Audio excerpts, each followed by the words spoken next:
2021.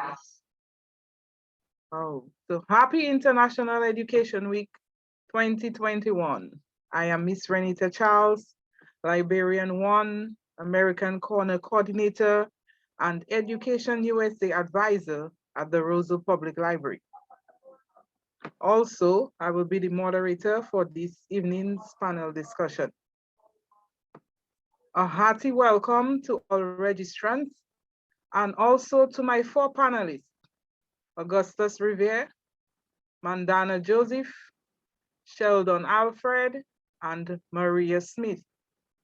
I would love to say a big thank you to Terry-Ann Marie Bino, the teacher strategist, for her assistance in obtaining 3 of the 4 panelists here tonight. International Education Week, which runs from November 15th to the 20th, is an opportunity to celebrate the benefits of international education and exchange worldwide.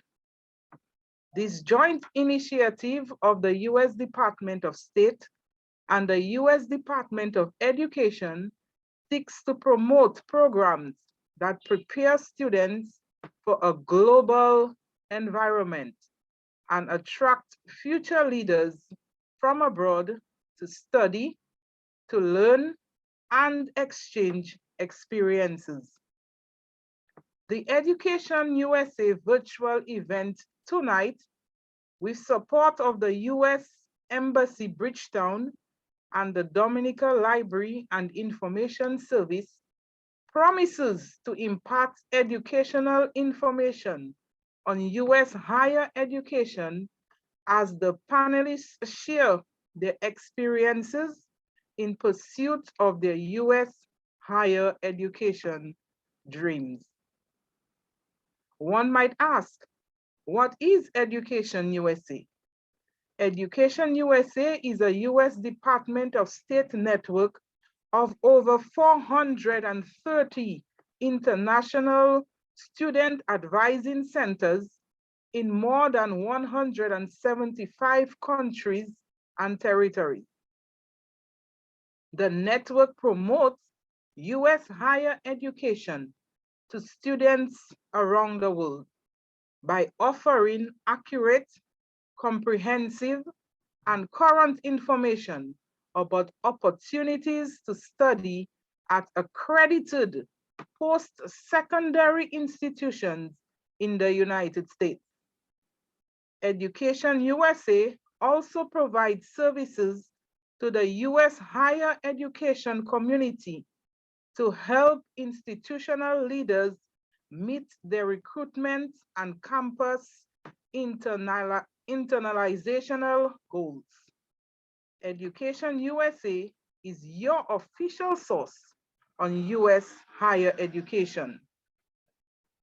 As an Education USA advisor, I am trained to guide students through the 5 steps to a U.S. study, which would include researching your options, financing your studies, completing your application, applying for your student visa, and preparing for your departure.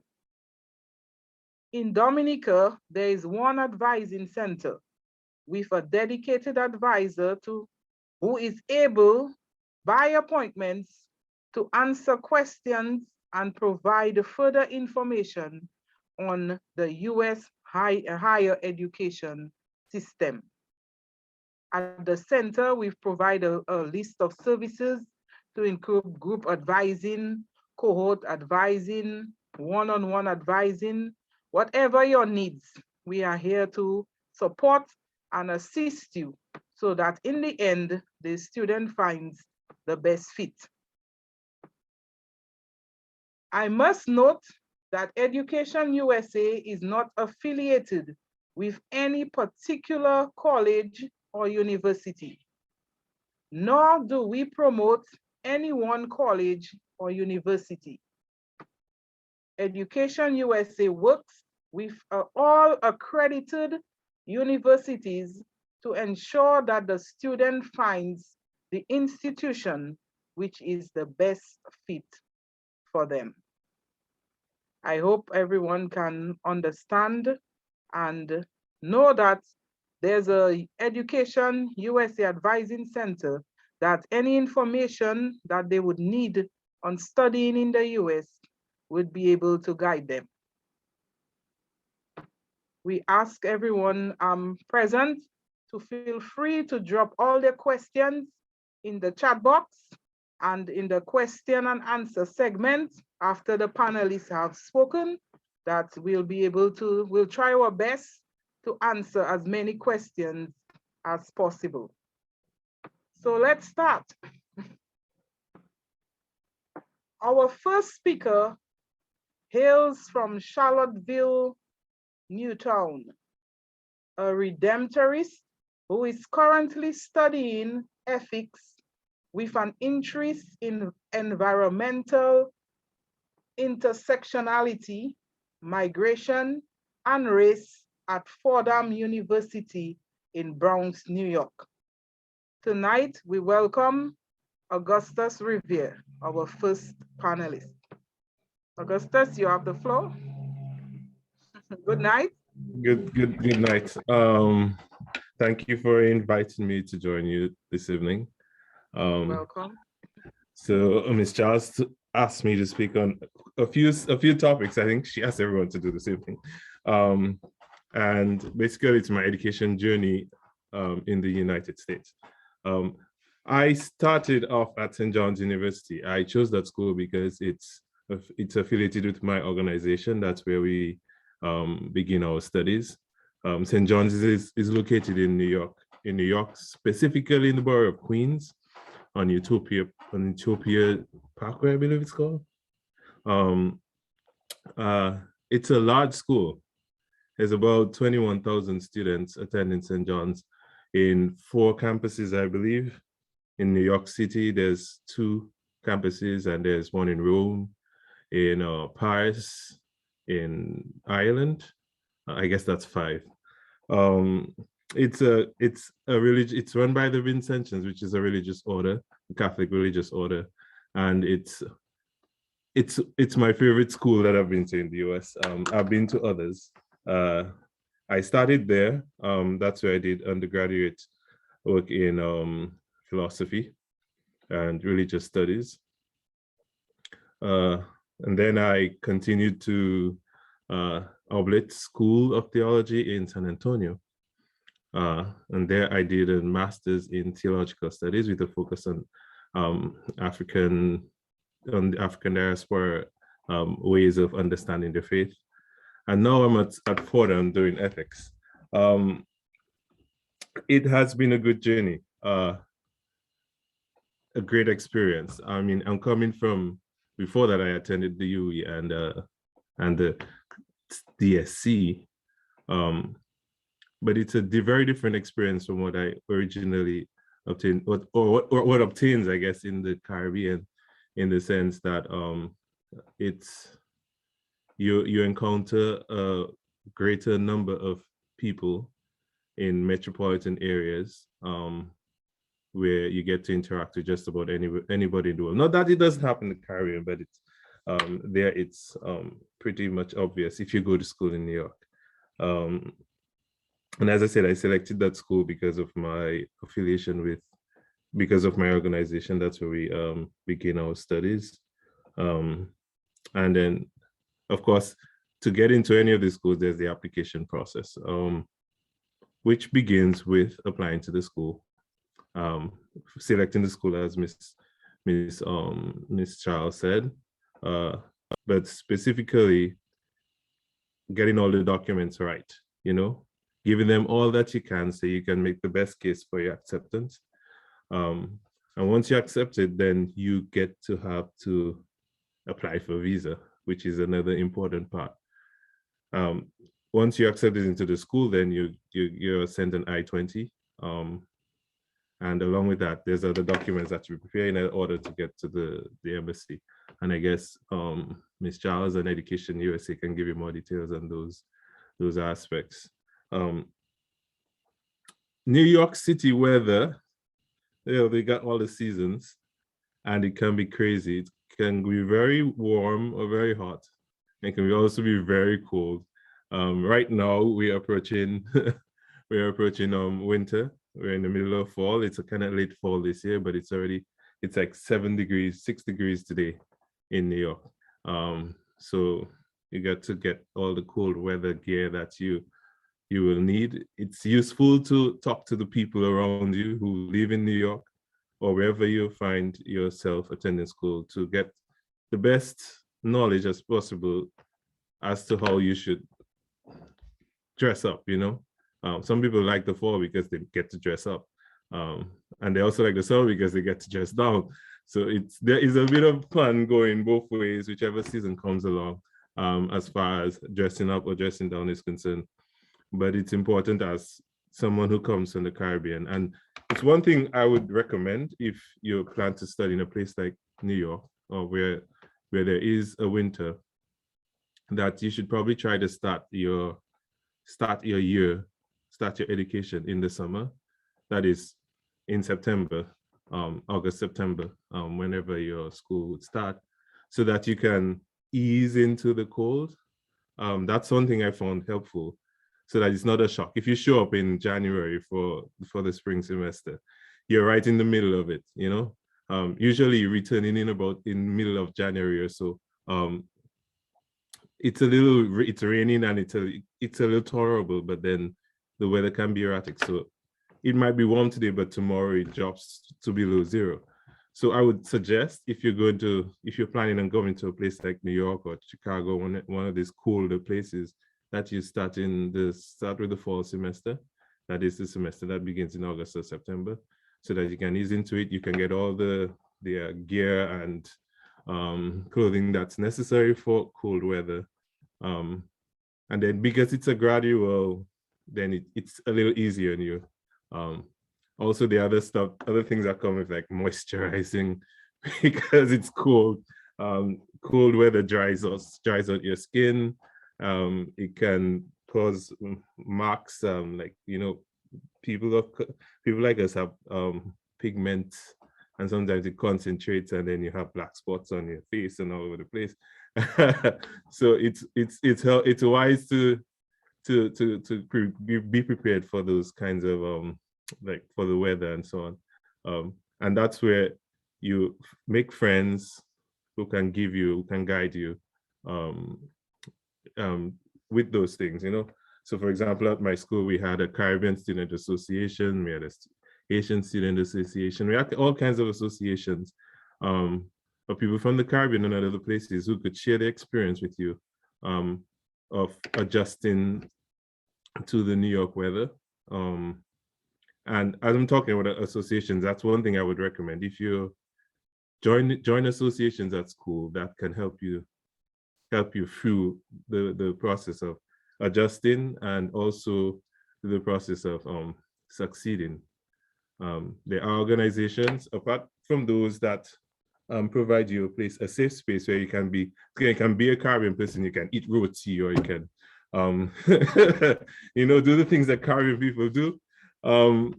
There are those organizations that can show you how to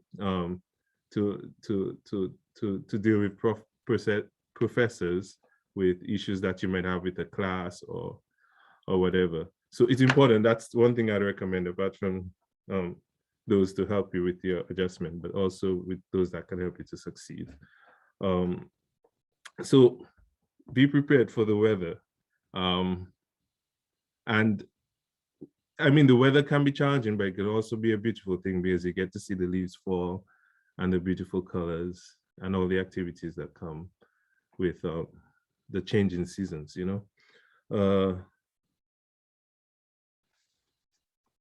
So I guess I got into the experience at the university. As I said, join the clubs, join the associations. I would suggest being open to the experience, because sometimes you can go into an experience, but because you're not open to it, or you're not, it could be the adjustment process but you keep to yourself.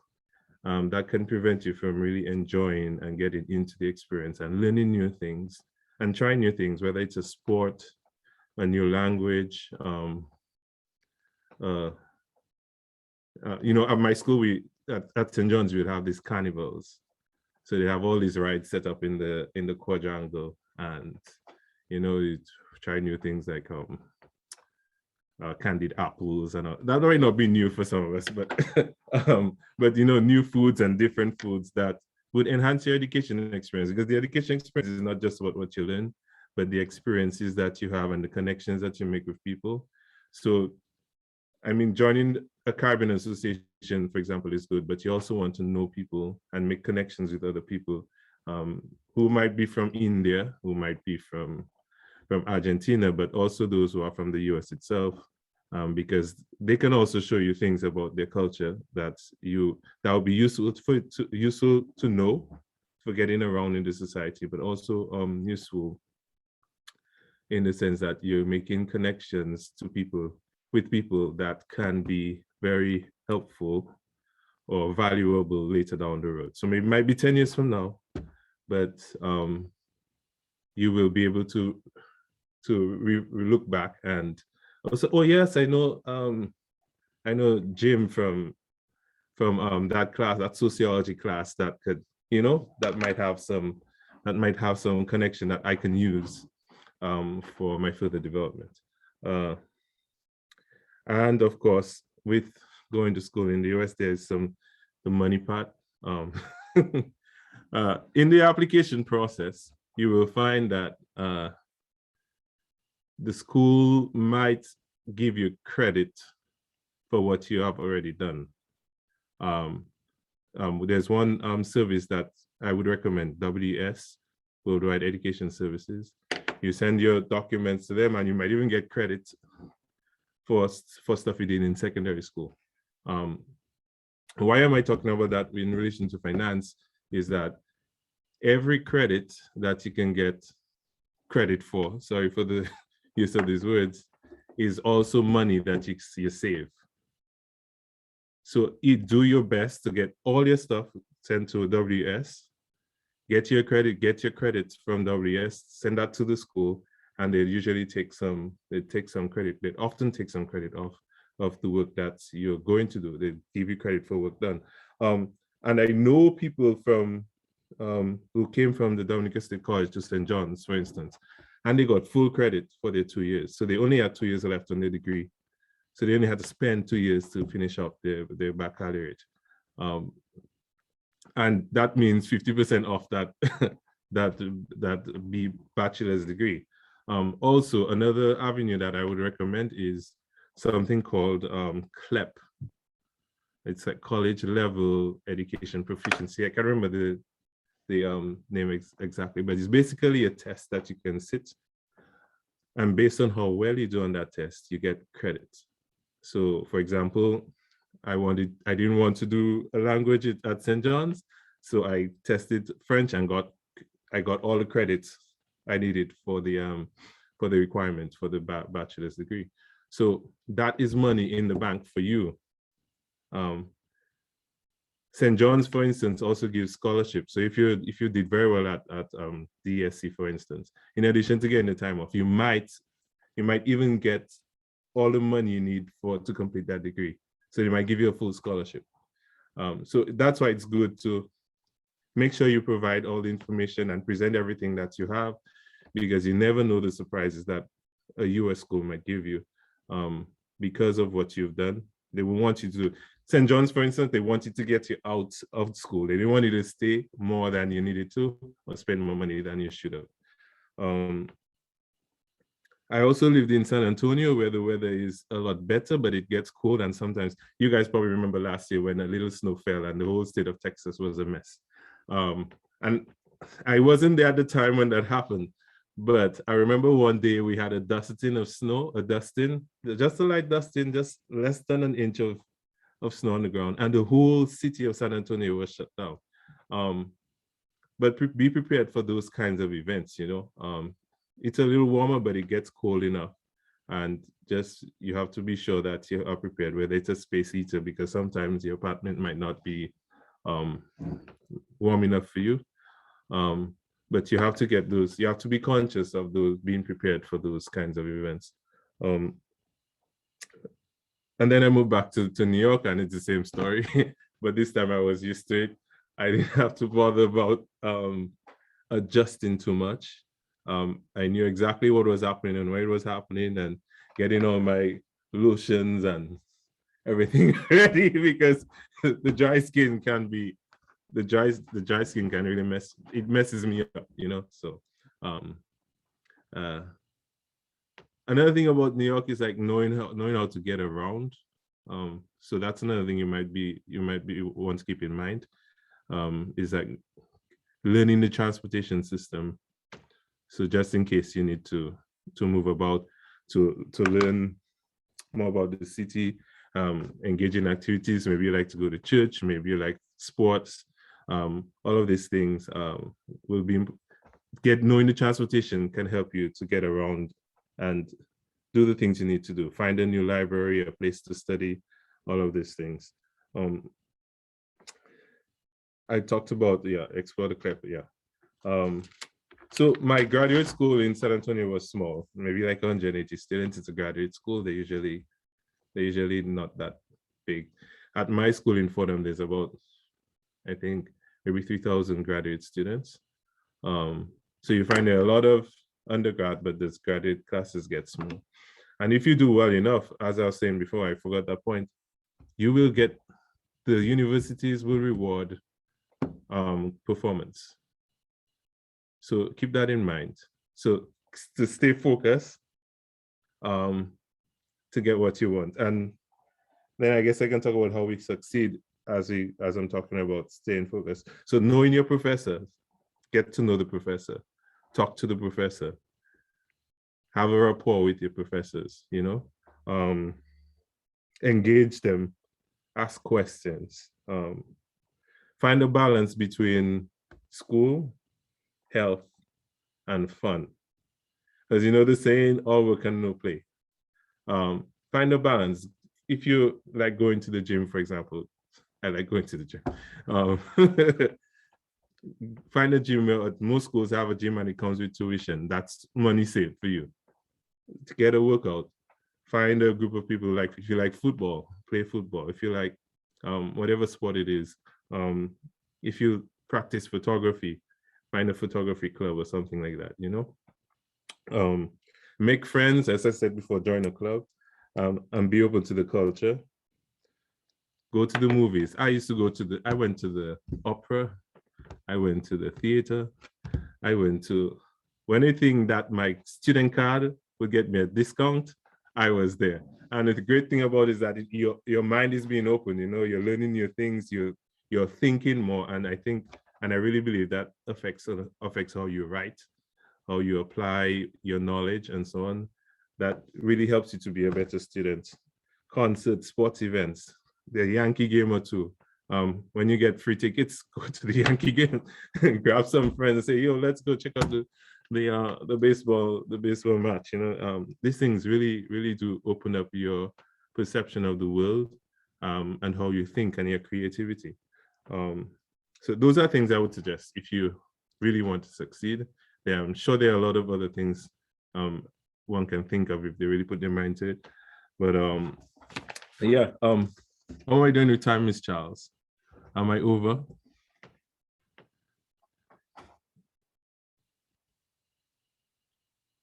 Yeah.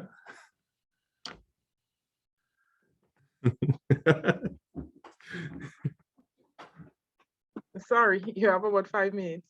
I have 5 more minutes? Yes, you can have 5 more minutes. Yeah, so one thing, like, for example, now I'm studying ethics, and I'm split between 2 campuses, which is downtown Manhattan and uptown Rose Hill. And this is an example of how transportation can be a thing, right? Technically, Rose Hill is close to my house. Rose Hill is closer than the Manhattan campus, the Lincoln Center campus. It takes me the train by train 25 minutes to get to Lincoln Center. However, getting to Rose Hill can be anywhere between 35 minutes and 2 hours. So that's where you have to be conscious of the transportation issue. If I leave the house, for example, I have a class at 5 o'clock. If I leave the house at 3 o'clock to get to Rose Hill, it will take me 2 hours. I will get there just as the professor is beginning the class. Wherever if I leave 30 minutes earlier, I will get there in 40 minutes. So that's an example of how you should be conscious of how you should keep in mind how transportation system works. For instance, knowing where you're going and how you get in there. And of course, there's the aspect of safety. New York City is huge, and anything under the sun can happen in New York City. It's not to say that to be afraid, but just to be conscious that you're in a foreign country, and you need to know that probably in a place where, especially in a place where you don't know many Caribbean people, or you're not sure how things work. That's where I mean, making connections are important again, because someone can say, yo, look, AJ, you might want to avoid taking the BX15 to Rose Hill because I heard there's an accident on 160th Street. Take the 41 instead. So when you have those connections and when you keep in touch with your school, because oftentimes the school itself will keep you up to date, life becomes easier. You're less stressed because you come here to learn, you come here to get an education, to improve yourself, to improve your thinking. You don't need the unnecessary things that will stress you out, right? And at St. John's, for example, I like to use St. John's because I think they did very well when it comes to international students. International student services always kept us on point. And as an international student, I think that's something we should keep in mind because they will make sure that you're in status. They will prevent you from falling out of status. They will keep your, they will help you to succeed in the sense that they will tell you, well, this is your third semester and you're short on so many credits. I would recommend that you do X, Y, and Z or whatever it is, because they're trying to help you save money. They're trying to prevent you from getting into trouble with immigration and all of that. So any instructions that they give you, any events that they have to keep you apprised of being an international student, I would take advantage of it. And any kind of services like that, you know, because I'm not, it's, if you notice, I mentioned the same thing about joining clubs and so on.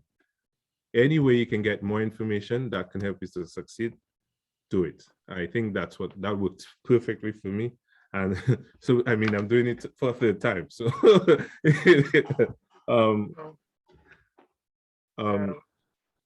someone said something? No, I say, well, thank you for that.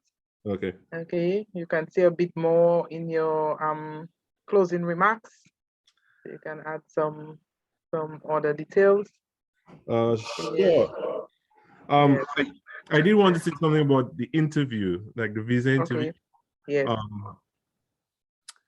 One thing I'd suggest, because the last time I went to interview, someone couldn't get through because they were, I think they were not certain of what they were talking about. When you go to the interview, stay on topic. Don't ask the questions they didn't ask you.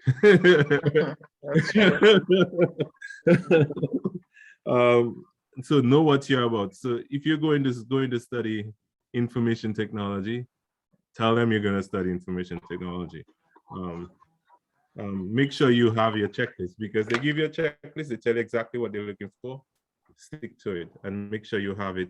If you think there are other things that might be helpful for you, carry with you, but give them what they ask you for, all right? Don't answer questions that you will not, if they didn't ask you, you know, and that's useful for life. If they didn't ask you the question, there's no need to offer an answer, right? So yeah, I think if you mean business, you're going to succeed coming to the US for education. Okay, thank you, Mr. Revere, for that. Thank you. So without further ado, we go to our second speaker for this evening, who hails from the village of Pebush and prides herself in being the first female to attend university in her family. She's currently an undergrad at Midwestern State University as an English major, doing a minor in writing. We welcome Mandana Joseph. Thank you, Mandana, for joining us this evening. Good evening, everybody, and thank you for having me, Ms. Charles. As she said, my name is Mandana Joseph from the beautiful village of Pebush, proud Pebush person. I am currently at Midwestern State University in Wichita Falls, Texas. Amazing place, quiet, much like Dominica, it's very slow, not much traffic here, so it's easy to get around. My journey. So I'm going to tell y'all a story because most times we believe that going to study is a bed of roses, but we need to also acknowledge the thorns, and they can prick really hard. So just to prepare you for your journey when you decide to take it. Coming here, it was quite a difficult journey, and I want to also thank Ms. Giles because she also assisted me on that journey. When I first applied in 2015, I think it was, I got accepted to Midwestern State University, and what influenced my decision to select Midwestern State University was one of my professors at college, Miss Nadine Riviere.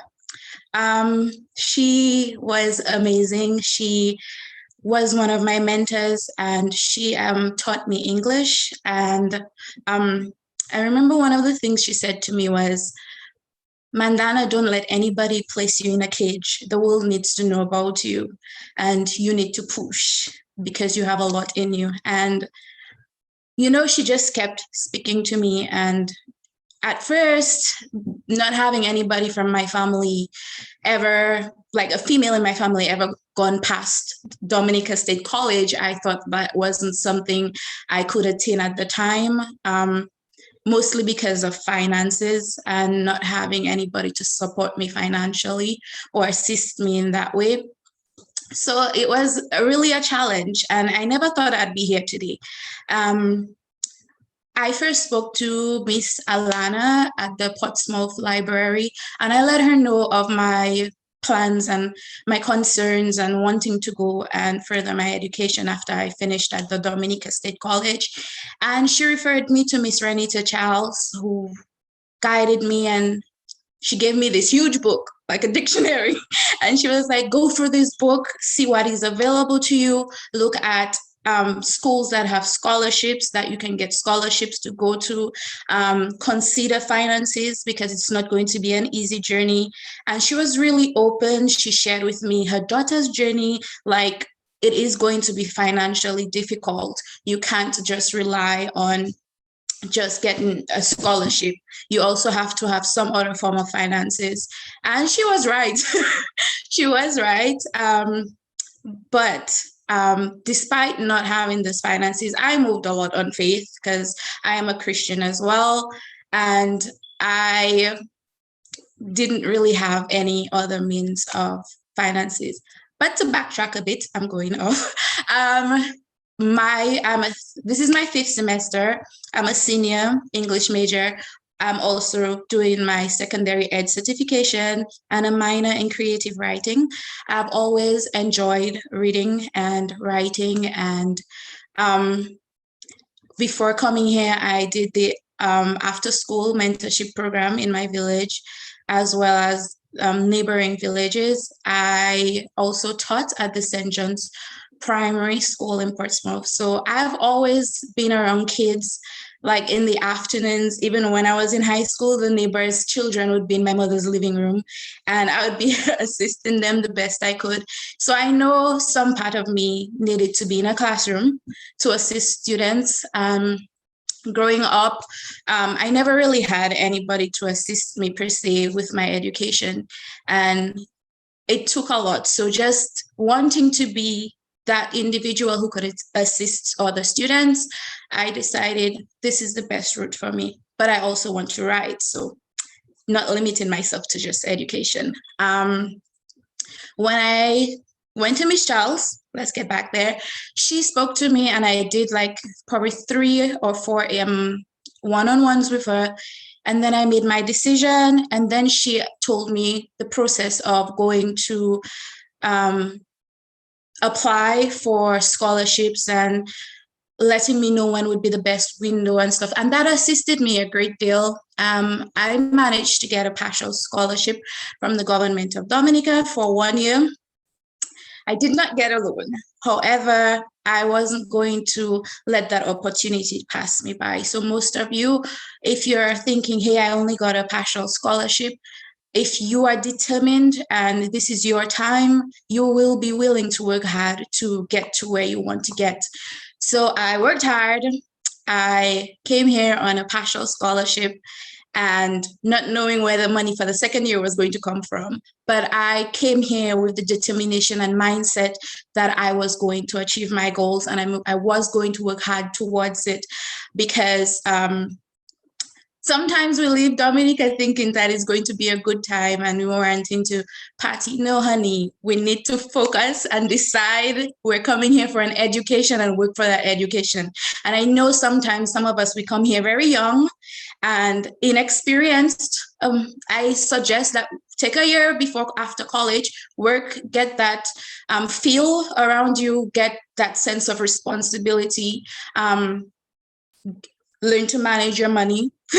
So take that year to work, and then you can work towards your higher education. And let me tell you, this is great advice. Please take a year to work. It will help you a great deal. To add to that, when I came here, there was the Caribbean Student Organization, amazing bunch of people, Miss Janelle John Baptist, and a whole bunch of different students that were already here. And the good thing about the student or Caribbean Student Organization here at MSU is that when you first come in, they have everything for you. They pass down everything. So they'll help get you your apartment if they need to. They will get you prepared, bring you to the area where you need to get your state ID. They'll get you to the bank so you can make your bank account.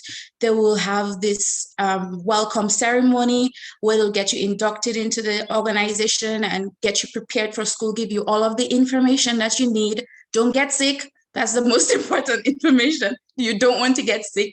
So drink your tea. So they were amazing in that aspect. They took care of us they made us feel warm, welcomed. They took us around Wichita Falls, gave us little tours and stuff. And they kind of prepared us for what was to come, gave us little baskets with blankets and pots and pans. And it's a very good organization. If you choose MSU, I suggest you get involved and give back as you go. But yes, this was amazing. They'll get you from the airport. They'll just make the transition from home to Wichita Falls go much smoother. School. Okay, let's get to school. When you get to school, ensure that, as I said, have your mind on straight, decide what you want and work towards it. As I was saying before, I did not get a loan. I came here on a partial scholarship. So grades are important. Make sure that you work in your first semester determines what kinds of scholarships you get. There are a lot of scholarships available. All is not lost if you don't have a loan.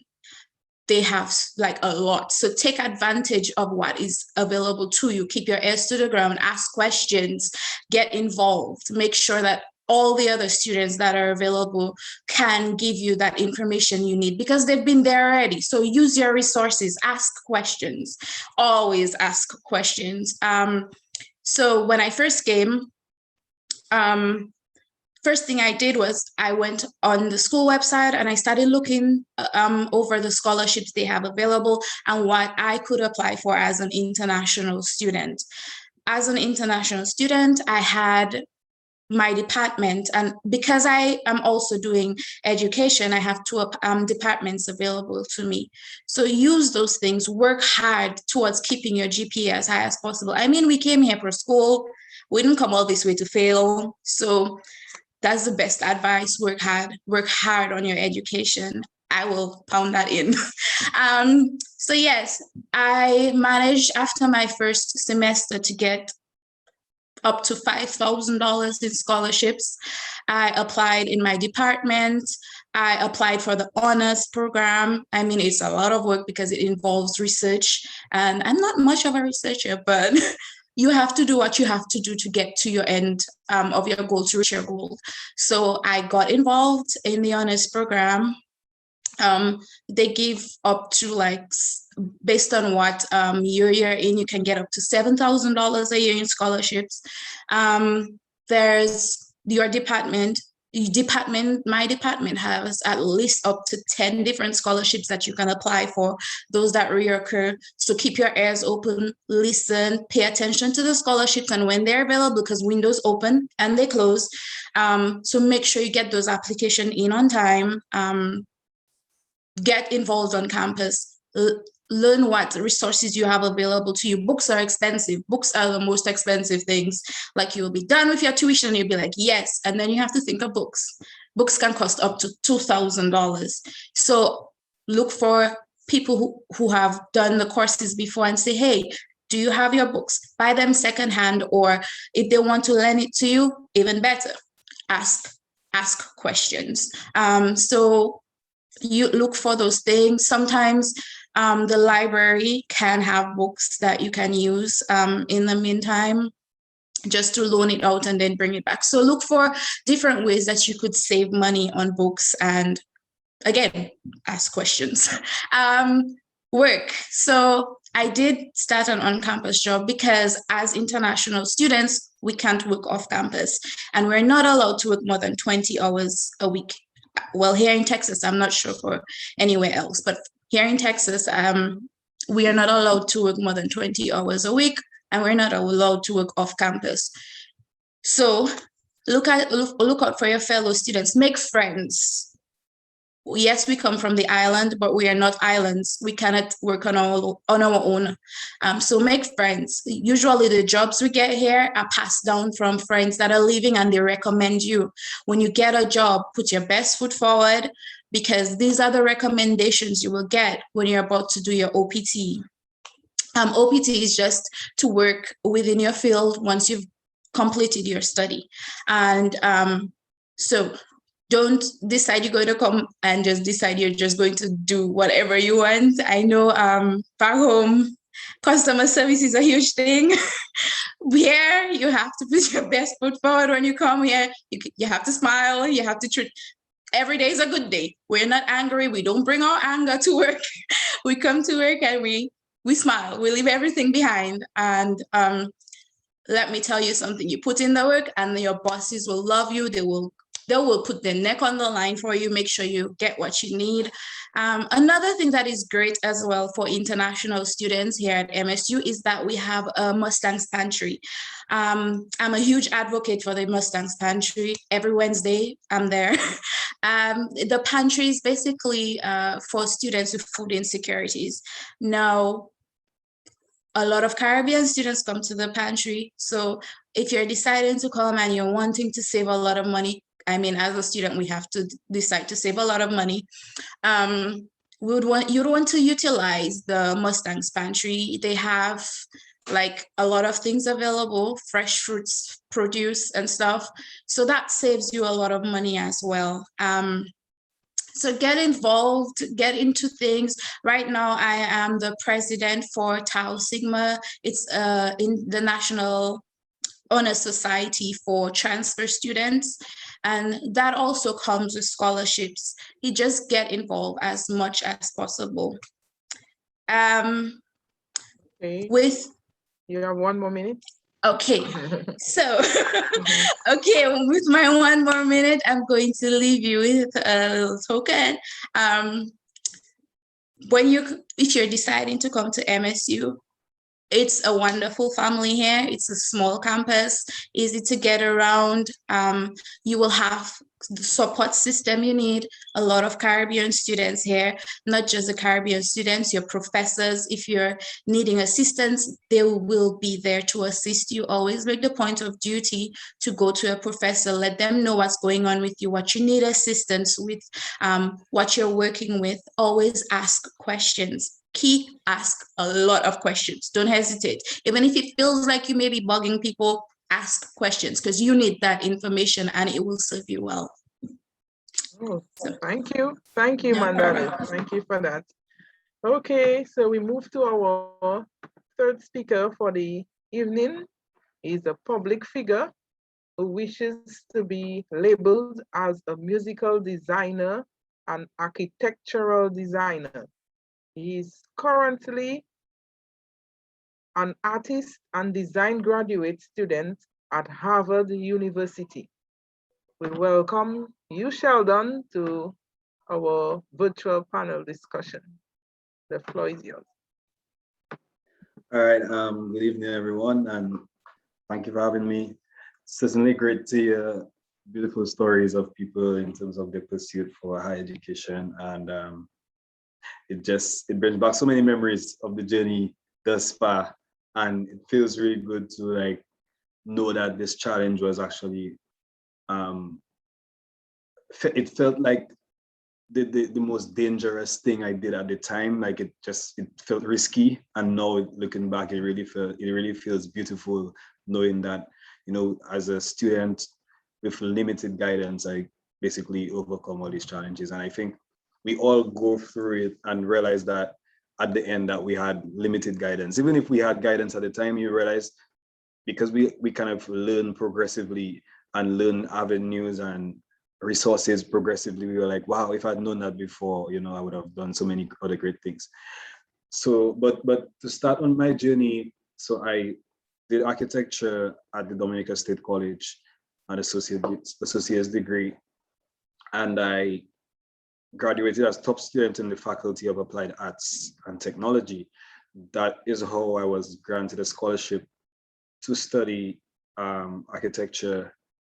Well, I guess any field in the applied arts and technology at the university of my choice. And I chose Morgan State University. And I remember like that's where the decision, I feel like education is just a sort of train of decisions. You're always going to have to reach at a point of making a decision, and they seem very hard. And I remember that first decision I had to make was what school to go. And I remember it really came down between Georgia Tech and Morgan State University. Georgia Tech because I had a brother living in Georgia, and I was like, oh, I could go live by my brother and not have to pay rent, not have to get an apartment. Our life would be sweet. The other option was to go to Morgan State University because I had a friend there, and I figured he was also a musician, and he's doing architecture. I'm a musician doing architecture, so I was like, oh, we'll just click, and I should go to Morgan State. And I actually did the latter. I went to Morgan State University, and did architecture there for 2 years. I was a transfer student, so I transferred 2 years of credits from Dominican State College to Morgan State, and I only had 2 years remaining, so I started off as a junior. And at the end of the exercise, I graduated as valedictorian of Morgan State in that year. And I think one of the biggest parts of that was because I transferred the credits. It wasn't an easy way out, but it was really a way to not have to redo a lot of the things, and that left a lot of space to focus on new material, focus on gaining new knowledge. And I think that's very important. That's something that if you don't really overcome that idea of repeating learning, you kind of just clog your mind with things that you already know, and that can get frustrating. You're like sitting in a French class and somebody telling you that je suis means I am, and you're like, but I know that since high school. So you really, because education is so progressive, we really need to take advantage of, as Augustus mentioned, organizations such as WS, and take advantage of these organizations, because you realize that you really don't want to end up having to learn things over, and you also save a significant amount of time. Who doesn't want to save time, especially where education is concerned? And I remember after graduating from Morgan State University, I was like, should I just jump in and do a master's degree, or should I do a master's degree at Morgan State University? And I did go to work for 1 year, and I would say that was the best thing that I did. Because we are constantly redefined, we are at an age, the reason why we choose to educate ourselves is because we accept that we don't know something. And we are at an age of constant redefinition of ourselves. Not even an age, it's more like a stage, because it really has no age limit. We're at a stage in life where we're in constant redefinition of ourselves. And I realized that that year of working was a redefinition of myself as well. It was a moment to really figure out not just what I do next, but how I do it, where I do it. It's all these factors that come into play when you just get the time to not be chasing 7 subject deadlines, but you really just focus on task to task to task. That brings a certain level of discipline, that brings a certain level of personal time management and commitment to a certain journey. And then I'll come back to some of the details I want to discuss about that. But after I worked for a year, I can't say it can get comfortable being at a job and you feel like you don't want to go back to school. You just feel like, I just want to work. And that's nice and all that. For me, I feel like the world has gotten so competitive that we all know that a bachelor's degree is really a base right now, and we need more. So I would encourage everyone to take it step by step. Don't finish your associates and be like, yeah, I'm going to get a master's degree. Take it step by step. Obviously, you need a bachelor's to get it, but it is the kind of thing that you should consider thinking about like halfway through your undergraduate degree. Start thinking about that next step. Don't have to think about it in detail or figure it out completely. But I think that was one of the important parts. I was like, okay, if I stay working, I'm just really going to be in a highly competitive pool of people with bachelor's degree. And right now, so I applied to Georgia Tech again, the same school that I wanted to apply to go to my brother. I applied to Georgia Tech again and I was declined that year. And I was like, okay. So I worked still. And then I reapplied to graduate schools by networking with my professors, letting them know that Georgia Tech declined me. What should I do? And they were like, yeah, because you should be like soaring for higher heights other than Georgia Tech. You should be applying to Ivy League schools. And I was like, first of all, what is an Ivy League school? I'm not embarrassed. At that point, I was like, what is an Ivy League school? What does that mean? And they were like, yeah, top universities and whatnot. And that was the point I literally just figured, okay, I'm going to listen to that advice. And I applied to Harvard, Yale, Cornell, and Virginia Tech. Mark you, Virginia Tech at that point was my top choice because I had a vote of no confidence. I didn't think I could get into Harvard or Yale or Cornell. So I was like, I'm obviously going to Virginia Tech. And I remember when I got my Harvard acceptance, I completely forgot about Virginia Tech. And then that was like kind of the life-changing moment for me. So what I would like to spin back around and talk about, well, to just update. So right now in my last semester of my master's degree in architecture at Harvard, Graduate School of Design. I'll be defending my thesis in 1 month on the 16th of next month. But I would like to go back into the idea of major. That's like one of the main things I want to talk about today. Major, I think why this was so important to me is because everyone, I'm a musician, I'm an artist, and everyone thinks like, okay, Shelley, everyone sees Shelley. And the moment that I chose architecture, everyone was kind of like confused. Like they thought maybe there's usually a stereotype that musicians don't even go to school. That's one. And which is a very wrong one. But there's also the idea of people also expect you to pursue a certain path. Maybe I would have studied music. And I remember having to always explain my curiosity in architecture. And I think when students decide to pursue higher education, one of the biggest battles that they have is, what am I going to study? What is going to be my major?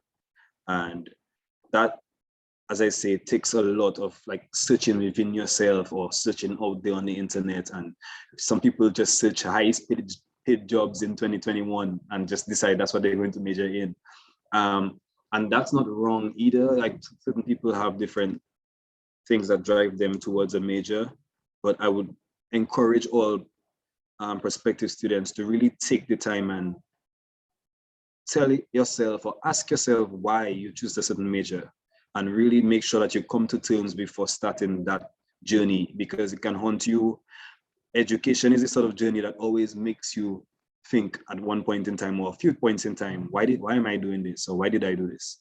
You know, and you have to have the answer for yourself.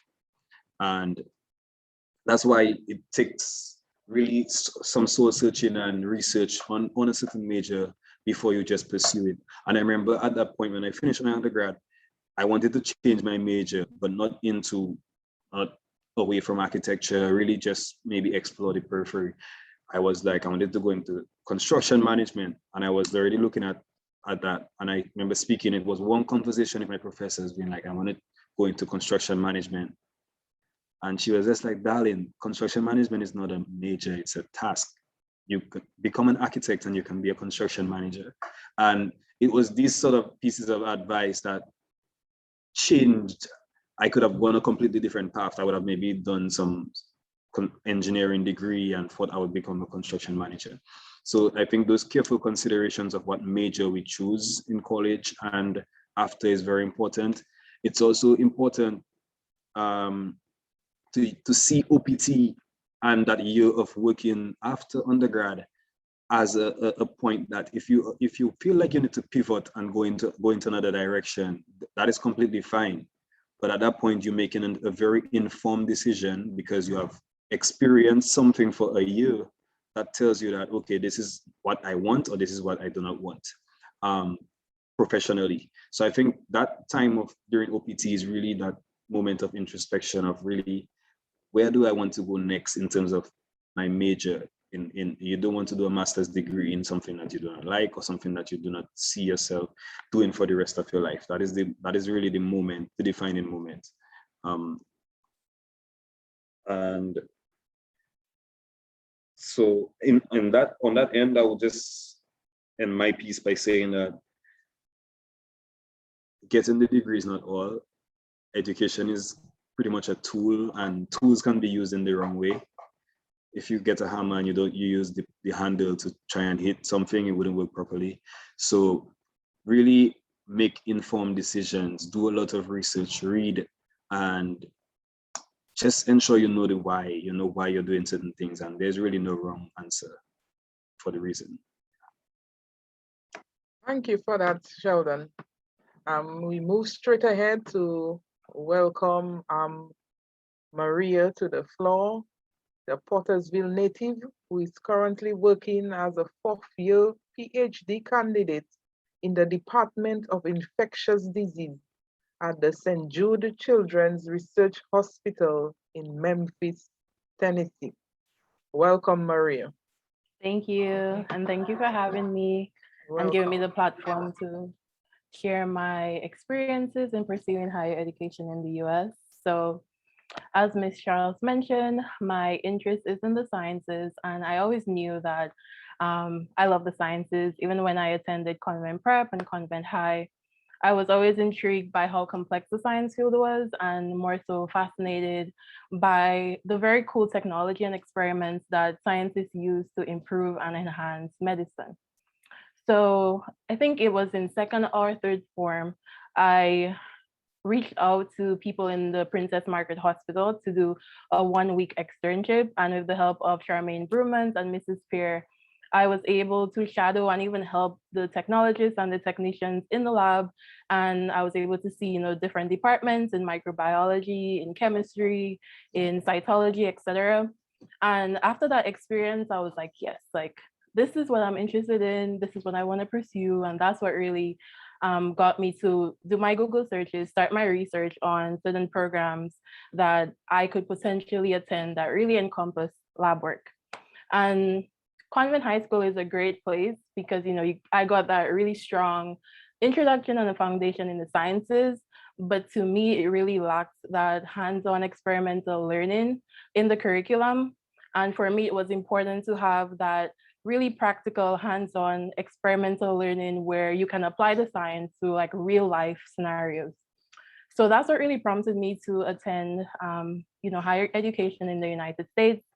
And with the help of my dad, I did extensive searches, and I was intentional about looking for institutions where they had really good science curriculum, but also the curriculum was supplemented with this hands-on training in the lab itself.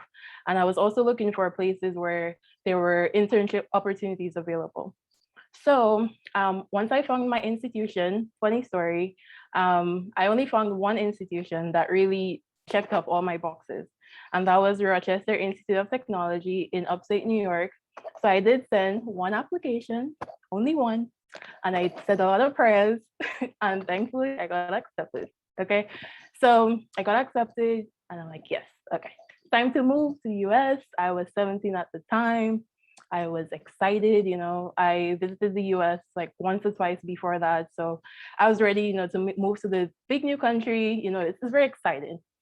But with that comes a lot of preparation, So you have to really think about, you have to book your flight to get there. You need to organize where you're gonna stay even before you get there. You need to think of like basic necessities like food, a bed, a desk, And once you get there, you need like a state ID. And if you're living in a place like where I was, it was upstate New York with winter, you're gonna need a whole new wardrobe, So thinking about all that, it costs a lot of money, it adds up.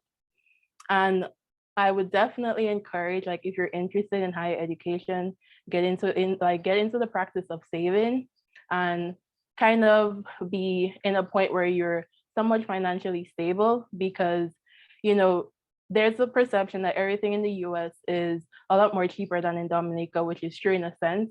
But when you convert that EC to US, that's another story. It becomes very expensive. So I would definitely encourage you guys to save up. Even though it's $1 a month, like it's better than nothing, towards that goal of pursuing higher education.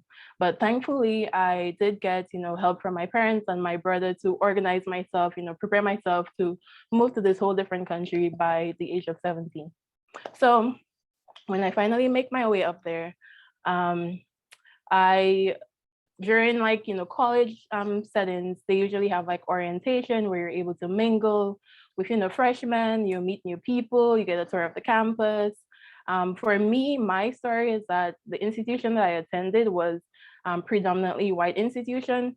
So culturally, it was very different. It was difficult at times. And I'll always remember my first ever class in the university. It was 8 a.m. chemistry class in this enormous lecture hall, bigger than Arawak House. And I was like, oh, okay, this is a lot. And that was the first time in my life I felt Black. And I know I'm Black, but we're so used in Dominica to like have everybody look like us, So in that space, that was my first awakening of, oh, I'm a minority in this space. And being in that space, you being different is very striking to you. So that was one of the challenges I went through, to find my circle of friends and really find my home away from home. And that definitely took a while. Academically, also transitioning from high school to college, it's very challenging. The workload is intense, it's very accelerated, it's very demanding. But the one thing about the US, the resources are limitless. So best believe I took advantage of all the tutoring sessions, all the after-class workshops, the one-on-one office hours that the professors had to ensure, that I was excelling. And I mean, you made this decision to go to a new country to pursue higher education, and you essentially made a big investment in your education. So the last thing that you want is your grades slipping. In addition to that, as I mentioned, I was really looking for an institution that I could really get that experience in the lab that I didn't get in high school. So when I first began my first semester of classes, I reached out to the director of biomedical sciences and expressed my interest in research. And after completing, my first week or so of classes, I began my first research project. So during my undergraduate studies, I was able, through those connections, to participate in a total of 3 research projects. So 2 was in oral microbiology and 1 was in cancer biology. And that experience, where I was very involved in the lab, it really expanded my technical skill set, but also made me start to think about potential careers in science. And in addition to that, I was also very involved in research programs that were more so intended for underrepresented students like myself. As I mentioned, I did go to a predominantly white institution. So really participating in this research programs that were catered towards students like me, I was able to get, the professional development that I needed. I was also able to really think about the next steps, and they also helped me to get to those next steps. And also through those organizations, I was able to present my research at a total of 8 different conferences all around the US, all expenses paid. So I would highly recommend, like, once you're at an institution, look for those diversity programs because they can really help you get to where you need. Financially, I know you guys touched on it a little bit, but for me, through my involvement within those research programs, they really introduced me to scholarship opportunities. So for me, I was not on a full scholarship at all. Half was covered by the institution only because of what they call academic merit, which is basically, you're getting good grades, you're maintaining your status as a good student. But I was responsible for the other half of it. So within your department and even within the campus as a whole, there's so many scholarship opportunities available. And I applied for everything. It could be as little as $50 to $5,000. I applied for everything. Because in the end, everything adds up, and it does make a difference in that tuition balance that you have to pay off. And I also worked every summer doing research internships, and I use that money to apply to tuition or my housing. So, there's ways to work around it. Just to touch a little bit on grad school. For grad school, the application process is different in a sense. It's more intricate, I would say, than undergrad, where you kind of need to think ahead and have an idea of what you want to do, to be intentional about the certain things and the certain programs that you're involved in undergrad. So for example, for me, I knew I wanted to do grad school in biomedical sciences. So aside from, your usual personal statements, your transcripts, and like your letters of recommendation, a big component of the application is research experience. And without that, you're not even going to be considered at all. So that's why I was very intentional about, from the jump when I entered, that I wanted to really be involved in research, really expand my skill set, and really gain the skills that I needed to be a strong candidate for grad school. And for me personally, I only applied to grad schools that were fully funded. I personally could not afford to go to grad school without having that fully funded institution. So it is a very difficult and strenuous and long process. But after it all, I was successful in getting accepted into the St. Jude Grad School of Biomedical Sciences in Memphis, Tennessee. So currently I'm right here right now in my 4th year, as Ms. Charles stated, and I'm just working towards, like, doing experiments and publishing and hopefully defending my thesis whenever in the near future. That's unpredictable, but I know I didn't really touch on my grad school experience that much, because for this audience, I thought it would be more applicable and useful to touch on my undergrad experience more. But if there's any specific questions that you guys have about, the graduate application process, about my experience, I'll be happy to answer. But overall, I know the process can be very overwhelming and daunting, but you guys have these amazing resources at your disposal through Ms. Charles and Education USA. So definitely highly recommend and encourage you guys to take full advantage of the resources that you guys have had to kind of, start the journey to achieving your career goals. So I'll leave it at that. And I don't want to ramble for too long. So yeah.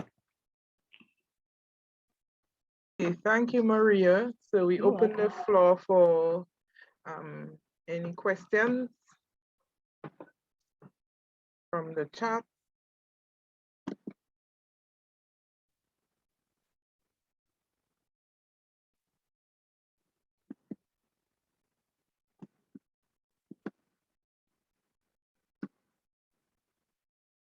Okay, I don't see any questions in the chat room. So maybe we can just each give a 1 minute roundup. So Augustus, we can start with you. Yeah, so as some of the other panelists were saying, know what you're about. Be intentional. Intentional is like one of the most important, is one of my favorite words. Whatever you're going to do, be intentional about it. Make sure you know what you're about. Make sure you know where you're going. Explore the opportunities. And I think if you can really be intentional and be inquisitive and explorative, you're going to succeed. Okay, thank you very much. Mandana. Mike. Yeah. I'm sorry about that. I forgot. One more thing, as Maria was saying when she said it, I just remembered. Over here at Midwestern University, we also pay in-state tuition, which is very important, but I totally forgot. I'm sorry. But that's very important in information for anybody like looking into studying. We do pay in-state tuition as Dominicans, and we're very fortunate here to be paying in-state tuition because the other Caribbean students don't have that opportunity. So that's something that's really good over here.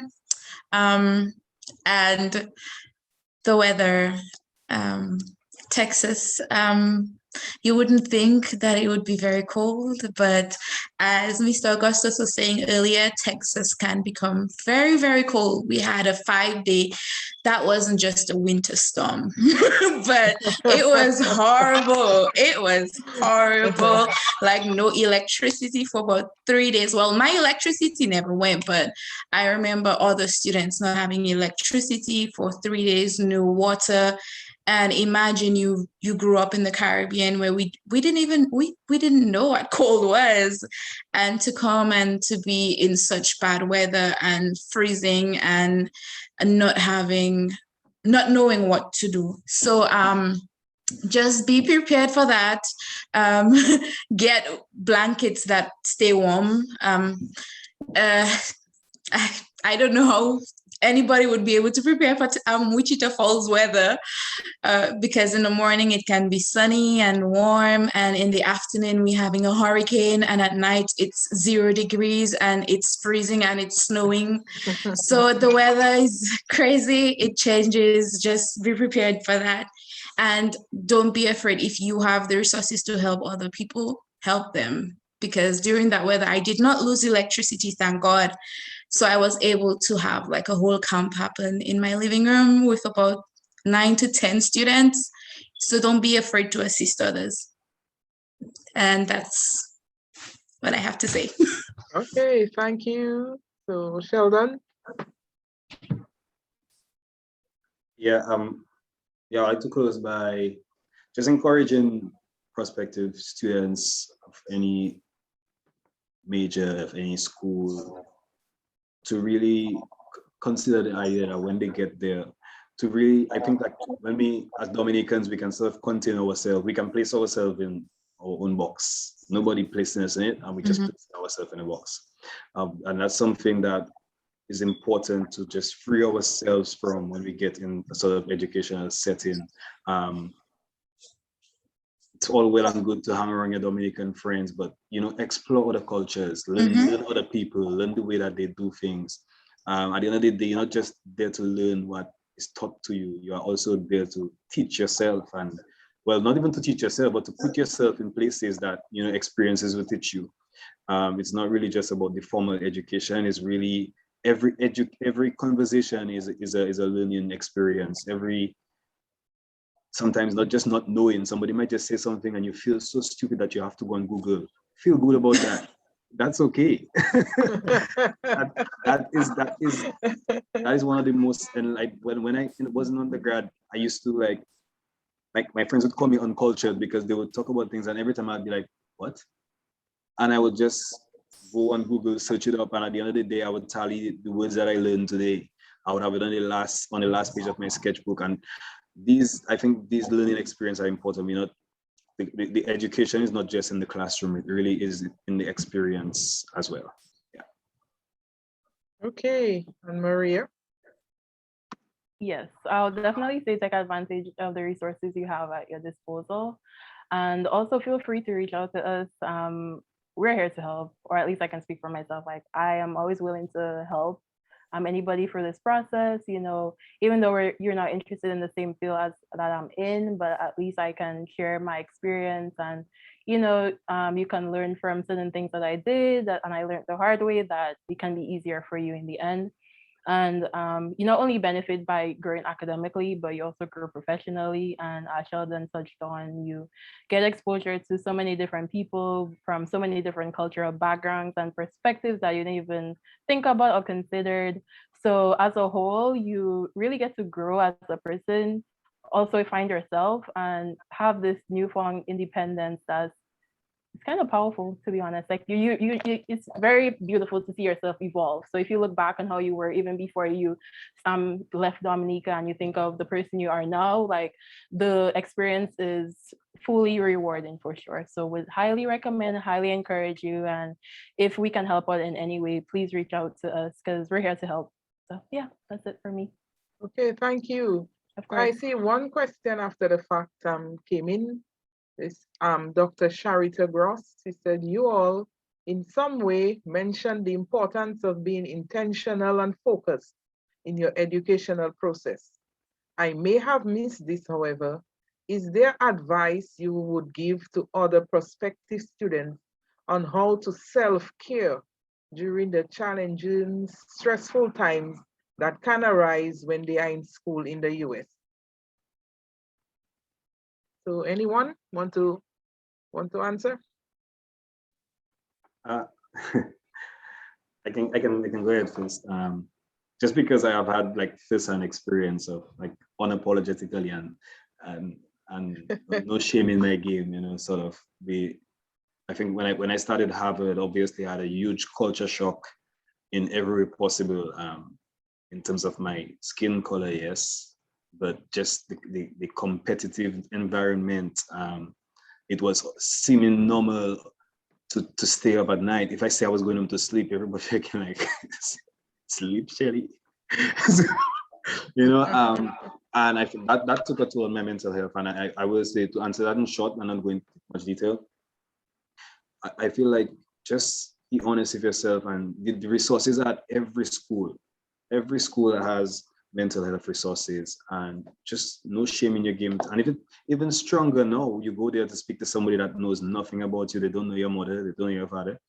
And we know that is some of the things that make us reluctant to even seek mental health advice or, Yep. or any sort of therapies, because we have the fear of, I don't know if it's confidentiality or just opening up to people. And I think it speaks volumes to be able to open up to somebody you don't know. It might be even easier for some people. So use these resources of mental health and wellness. Yeah. So Okay. Mental health is definitely a taboo in the Caribbean, you know. Would definitely say that I learned the hard way in grad school that I need to take care of myself, because definitely resonated with everything Sheldon said, like been there, where you're in the space where, you know, people are all overachievers, just like you are. And you're trying to kind of match that. But, you know, if you try to take care of yourself, it's kind of frowned upon. But in the end of it all, I learned the hard way, where I had to take a step back from school to really take care of my health, then go back into it and continue. But what I learned from that entire experience is listen to your body, like really and truly. Like, you know, there's days when your to-do list is like 10,000 things on it, but your body's like, you feel dead. Like, listen to your body, take the rest that you need, because your productivity would be so low that you can put in 10 hours to do something that would probably take you 2 hours if you were like fully 100, you know? So that would be my main advice. And definitely seek strength from your friends. Find at least one person that you can go in and confide in, because even for us, I know it's hard to find people that we relate to. But once you find that one person, and even getting the support from people back home, where, you know, even though it's like a WhatsApp video call or FaceTime call, like, it works wonders. So definitely all the above will help. with that. Okay. I would Yeah. add like get rest. Make sure you get rest because you can do things to mitigate mental health issues like ample rest, eating Mhm. well, getting good exercise, making time for yourself. Where it has nothing to do with the stuff that you get from school. Whether it is looking in. I remember a professor told me sometimes you just need to look in the mirror and talk to yourself because you want to hear your own language. You want to see your own. This is what looking at and talk to yourself. Another thing I would suggest is like some of those online things like Carlin XP. Just put yourself in that space for a little while, just so that you can release and be with your kind of thing for a while. Because sometimes when you're in a bucket of everything that's not you, you can get like, okay, so where am I? And also the other thing is, especially in the US, where you might encounter, as Sheldon and others were saying, like the racial issues and so on. You have to know that it's not your problem. They have a problem, and it's not anything that you're doing. You just have to know yourself and be confident in who you are. Okay. Oh, okay. Yes. Oh, I was just going to add to it. There are a lot of overachievers out there, and sometimes you don't know your limit and you tend to push yourself more than you can handle and stretch yourself thin, and it can happen so easily without you even realizing, because I do 18 credit courses a semester, and I am fully involved in a lot of things, and it's overkill. And I had you don't want to burn out before you get to where you want to get to. And I had the experience of having to check myself into the counseling center because I felt like I wasn't going to make it to the end of this semester. So just recent experience. So know your limit and know when to take time to rest, take time for yourself, because it can get really difficult. Okay.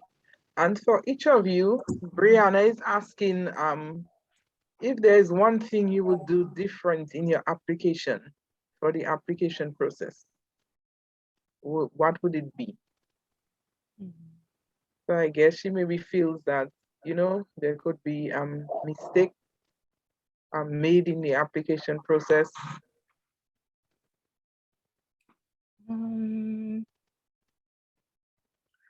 For me, I would say my advice for that is do extensive research ahead of time. I really can't think of anything that I would change, but having that research, on the institution, you can speak on certain things and make it more personalized towards like the program that you're applying to, and integrating like your specific skills that can kind of play a part into that program and why they should accept you.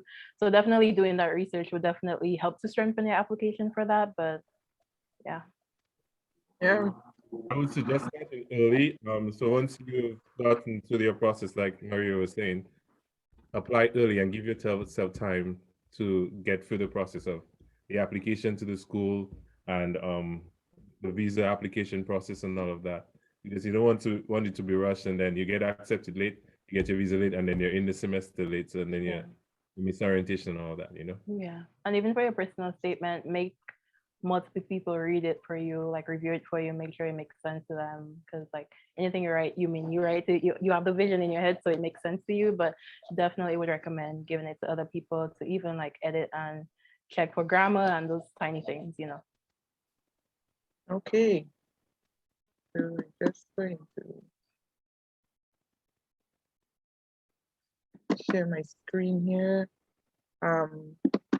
So for Brianna, she was asking questions with the Advising Center, the Education USA Advising Center. The information given is free. You can just make an appointment. So here's my email, telephone number, and for Sabrina's email as well. She can assist also. So the information is all there. So you can just come in, you can call, and we can talk and direct you in the right direction. Okay, Brianna? And to close,